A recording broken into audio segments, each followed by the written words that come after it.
안녕하십니까. 기독교를 기독교라고 생각하셔도 예수님을 꼭 믿어야 하는 이유 10번째 시간입니다.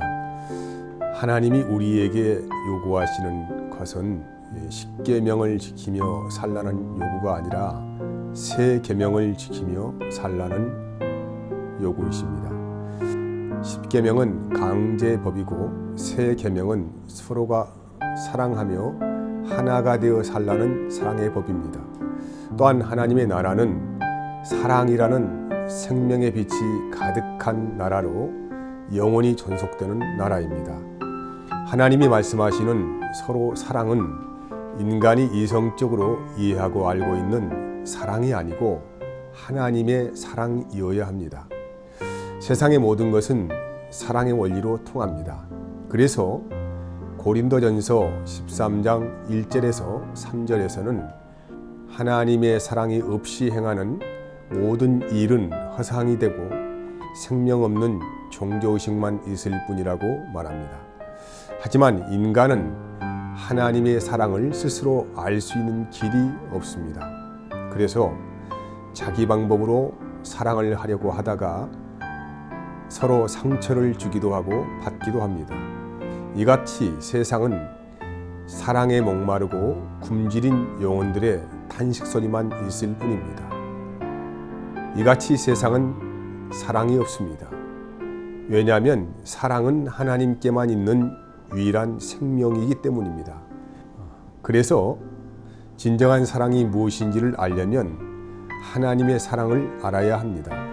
요한일서 4장 7절에 사랑하는 자들아 우리가 서로 사랑하자.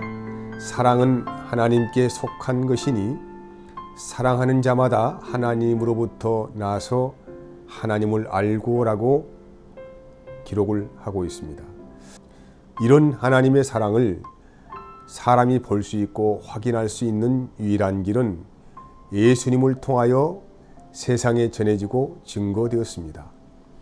요한복음 3장 16절에 하나님이 세상을 이처럼 사랑하사 독생자를 주셨으니 이는 그를 믿는 자마다 멸망하지 않고 영생을 얻게 하려 하심이라. 이처럼 하나님이 세상을 사랑했다고 합니다. 이 말은 사랑이 없는 세상에 하나님이 독생자를 보내셔서 하나님의 사랑을 보여주셨다는 말입니다. 독생자, 외아들, 이 말은 헬라어로 모노게네스라는 단어를 쓰고 있는데 예수 그리스도는 하나님의 성령으로 잉태되고 태어나신 온 세상에 하나밖에 없는 생명이라는 말씀입니다. 하나님께서 외아들을 통하여서 하나님 자신의 참 생명을 세상에 나타내신 이유는 세상을 심판하시기 위함이 아니라 세상을 구원하려 오신 분이라고 말씀은 계속 이어지고 있습니다. 하나님은 예수님을 통하여 자기 백성을 이렇게 사랑한다고 십자가에서 생명을 주시는 사랑을 고백하셨습니다. 그래서 예수께서 내가 너희를 사랑하는 것 같이 너희도 서로 사랑하라고 부탁을 하시고 이 사랑을 행하는 사람만이 제자로 인정하시겠다고 요한복음 13장 34절에 말씀하신 것입니다. 이제 우리는 그 하나님의 사랑이 무엇인지를 알게 되었습니다. 예수님을 통하여 새롭게 세워진 하나님의 나라의 실체를 확인하게 된 것입니다. 그런데 지금부터가 문제입니다. 그 하나님의 나라에 속한 사람은 서로 사랑하며 산다고 하는데 사실 우리는 우리 자신들의 실력을 너무도 잘 알고 있습니다. 아무리 기도하면서 주님이 주신 마음으로 살려고 해도 삼일기를 가지 못하고 넘어지기 일쑤입니다. 이 분수령에서 많은 분들이 하나님의 의의 말씀을 경험하고도 다시 율법의 삶으로 돌아가는 것 같습니다. 그리고 신앙의 길을 포기하는 분들도 있습니다. 제가 이 말씀을 돕기 위해서 제 이야기를 해보겠습니다. 저는 매일 말씀을 전하는 사역자로 부름을 받은 사람입니다. 이런 저에게 어떤 분이 당신은 삶에서 무엇이 가장 힘들고 어렵다고 생각하십니까? 라고 물어보신다면 저는 주저없이 아마 이렇게 말할 것 같습니다. 목사로 사는 것이 제일 힘들고 어렵습니다. 목사로 사는 것이 육체적으로 고단하고 피곤해서 하는 말이 아닙니다. 목사는 목사다운 목사로 살아가야 하기 때문입니다. 그래서 저는 목사다운 삶을 살아야 된다는 요구를 가장 먼저 제 자신에게 하고 있고 또 저의 가족들과 교인들과 세상도 그런 요구를 하고 있습니다. 그래서 목사는 속은 타들어가도 겉으로는 속마음을 내비치지 않고 상대에게 좋은 이미지를 심어주어야 합니다. 상대가 어떤 험한 말을 한다고 할지라도 꽤나 관대한 마음으로 그 사람의 말을 다 수용해 주는 것처럼 살아야 합니다. 그리고 아무리 힘이 빠지는 일을 만나도 별거 아닌 것처럼 하면서 하나님의 은혜로 살아가는 것처럼 보여줘야 한다는 것입니다. 아마 잘 모르기는 해도 이런 연기를 잘하면 훌륭한 목사로 인정받을 수 있을 것입니다. 이같이 이 땅에서 목사로 산다는 것은 정상적인 이성과 감정을 초월한 사람으로 살아야 되는 큰 부담감이 있습니다. 조금만 빈틈을 보이면 세상은 따가운 눈초리로 바라볼 것이고 가장 먼저 제 자신이 저를 용서하지 못해서 주체할 수 없는 죄책의식에 빠지게 됩니다. 하지만 그럼에도 불구하고 제가 아직까지 이런 위선자의 모습으로 뻔뻔하게 목사로 서 있는 것은 형용할 수 없는 하나님의 사랑이 저를 감싸고 있기 때문입니다. 로마서 6장 12절에서 13절까지 말씀은 그러므로 너희는 죄가 너희 죽을 몸을 지배하지 못하게 하여 몸의 사욕에 순종하지 말고 또한 너희 지체를 불의의 무기로 죄에게 내주지 말고 오직 너희 자신을 죽은 자 가운데서 다시 살아난 자 같이 하나님께 드리며 너희 지체를 의의 무기로 하나님께 드리라. 성경에서 말하는 죄라는 것은 세상에서 말하는 도덕적으로나 윤리적으로 벗어난 행위를 말하는 것이 아닙니다. 하나님이 말씀하시는 죄는 선한 율법을 자신의 힘과 노력으로 살려는 행위를 말합니다. 참 어려운 말입니다. 선하게 살려는 노력이 죄가 된다고 하니 말입니다. 결론을 간단히 말씀드리자면 인간은 선한 것이 무엇인지를 알아도 선하게 살지 못하기 때문에 모두 다 죄인으로 전락한다는 말입니다. 조금 성경을 아시는 분들은 여기에서 혼동할 수 있습니다. 그러면 나는 예수 믿고 살고 있는데 무슨 율법 타령을 하느냐고 말입니다. 여기서 잘 생각해 보아야 합니다. 우리 예수님께서 우리에게 요구하시는 새 계명이 무엇입니까? 서로 사랑하며 살라는 요구입니다.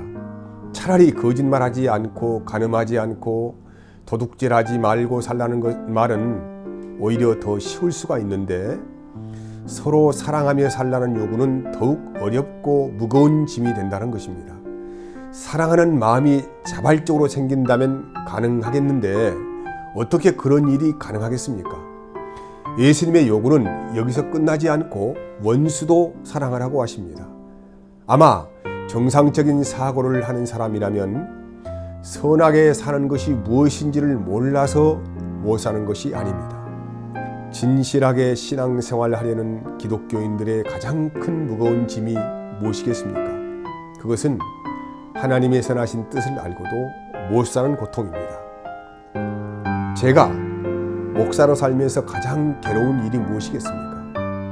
하나님의 선하신 뜻을 알고도 그렇게 살아내지 못하는 고통입니다. 그러면 왜 많은 사람들이 이런 덫에서 헤어나오지 못할까요? 그것은 바로 진리를 모르기 때문입니다. 요한복음 8장 32절 말씀, 진리를 알지니 진리가 너희를 자유롭게 하리라. 진리를 알면 주님이 주신 자유를 누리며 살 수 있다는 말입니다. 그러면 진리가 무엇입니까? 하나님의 언약의 말씀이 진리이고 그 언약의 말씀을 완성하러 오신 예수님이 진리이시고 또 그 예수님을 증거하시는 성령께서 진리의 영이십니다. 요한일서 1장 4절 말씀, 그를 아노라 하고 그의 계명을 지키지 아니하는 자는 거짓말하는 자요 진리가 그 속에 있지 아니하되. 진리를 모르면 하나님도 예수님도 성령님도 모르는 자가 됩니다. 예수님이 우리를 어떻게 사랑하셨습니까? 하나님의 선하신 뜻대로 우리의 죄를 용서하셨습니다. 사랑과 용서는 서로 떨어질 수 없는 동전의 양면과 같은 것입니다. 예수께서 우리를 용서하신 용서는 어떤 용서일까요? 원수 같은 우리에게 자신의 목숨을 주신 용서입니다. 순결하신 그분이 불의한 자들을 가슴에 품고 사랑의 입김으로 죄인들의 죄를 묻지도 않으시고 따지지도 않으시고 한마디 저주의 말씀도 하지 않으시고 죄인들이 받는 저주의 죽음을 홀로 주시고 죽음으로 들어가셨습니다. 그래서 은혜 받은 사람은 죄인이 받아야 할 율법의 저주를 받으시고 죽으신 그 예수님의 용서 앞에 무릎을 꿇습니다. 그리고 다시는 율법의 요구에 순종하는 종의 삶을 살지 않습니다. 로마서 6장 14절에서는 죄가 너희를 주장하지 못하도록 하라고 하시면서 너희는 법 아래에 있지 않고 은혜 아래에 있다고 말씀합니다. 은혜는 하나님으로부터 받는 무조건적인 혜택과 특별한 사랑을 말을 합니다. 여기서 분별해야 할 것이 뭐냐면은 율법은 완전함을 요구하지만 복음은 하나님의 일방적인 용서를 믿음으로 받아들이는 것을 말을 합니다. 하나님의 자녀들은 이렇게 복음을 마음에 심고 태어났습니다. 고린도후서 5장 5절에서 7절까지 말씀에서는 예수께서 사망을 생명으로 삼켜버리고 부활과 영생의 영광의 관을 자녀들에게 씌워주셨다고 말씀하고 있습니다. 이 놀라운 복을 자녀들 안에서 늘 살아있는 말씀으로 보증하시는 분이 바로 성령님이라고 증언하고 있습니다. 우리가 늘 완전하지 못한 자신들의 모습을 보면서도 낙심하지 않는 것은 한량없이 부어주시는 성령으로 살기 때문입니다.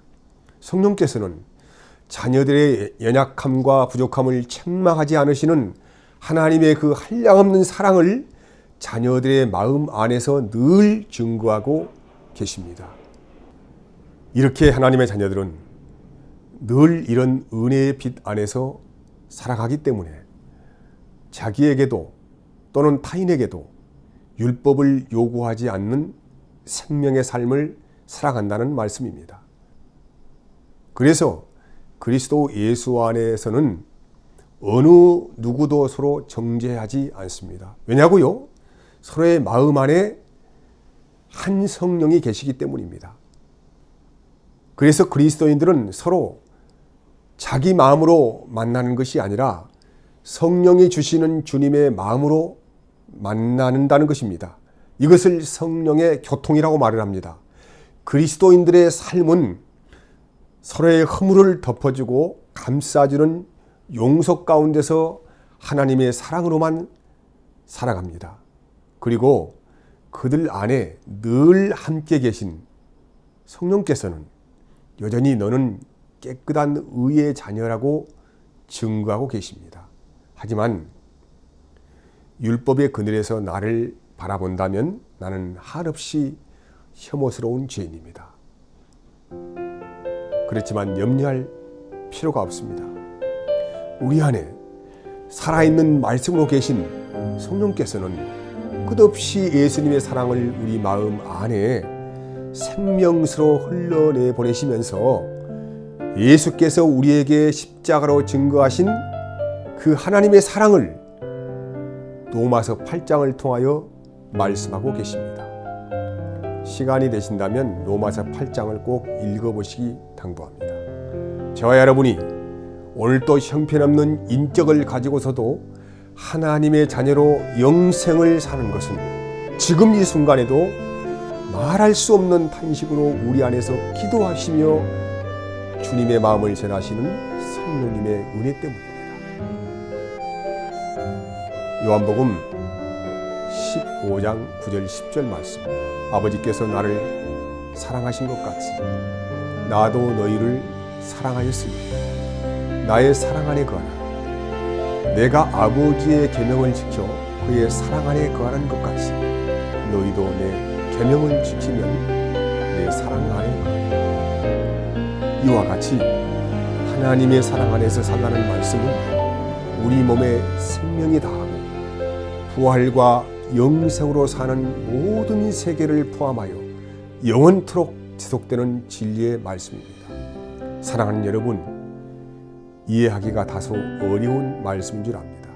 하지만 반복하여 들으시며 기도하신다면 살아계신 하나님께서 반드시 은혜를 주실 것입니다.